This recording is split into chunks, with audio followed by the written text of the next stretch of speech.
71-এর পর থেকে এ পর্যন্ত জনগণ তাদের ন্যায্য অধিকারের জন্য লড়াই করে আসছে, কিন্তু অত্যন্ত দুঃখের সাথে বলতে হয় জনগণ আজ পর্যন্ত তাদের ন্যায্য অধিকার খুঁজে পায় নাই। আপনারা লক্ষ্য করেছেন বিগত সরকার বাংলাদেশের 18 কোটি মানুষের ন্যায্য অধিকার হরণ করার কারণে তাদেরকে এদেশ থেকে পালিয়ে যেতে বাধ্য হয়েছে তারা। আমি স্পষ্ট ভাষায় বর্তমান অন্তর্বর্তীকালীন সরকারের প্রধানকে বলতে চাই, পূর্বের সরকার যে জুলুম করেছে সেই জুলুম যেন আপনাদের থেকে না হয়। আমরা ইতিমধ্যে শুনেছি বাংলাদেশ সরকারের পক্ষ থেকে নতুন করে অনেকগুলো পণ্যের উপর কর এবং শুল্ক বৃদ্ধি করা হয়েছে।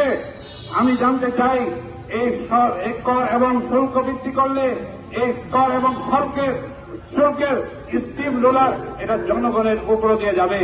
এই করের স্টিম রোলার দিয়ে জনগণ পিছিয়ে যাবে এদেশের। আমি চাই না, আমরা চাই না যে এদেশের জনগণ আর কোন স্টিম রোলারে পিছিয়ে যাক। এদেশ আমরা অনতিবিলম্বে এই সরকারের কাছে উদাত্ত আহ্বান করব যে আপনারা জনগণের ক্ষতি করা থেকে বিরত থাকুন। এমন কোন কাজ করবেন না, এমন কোন ট্যাক্স এবং কর বৃদ্ধি করবেন না যার কারণে জনগণের ক্ষতি হয়। এদেশ নতুন করে স্বাধীন করেছে এদেশের সব শ্রেণীর জনগণ মিলে। 5ই আগস্টের এই স্বাধীনতা কোন এক গোষ্ঠীর জন্য নয়।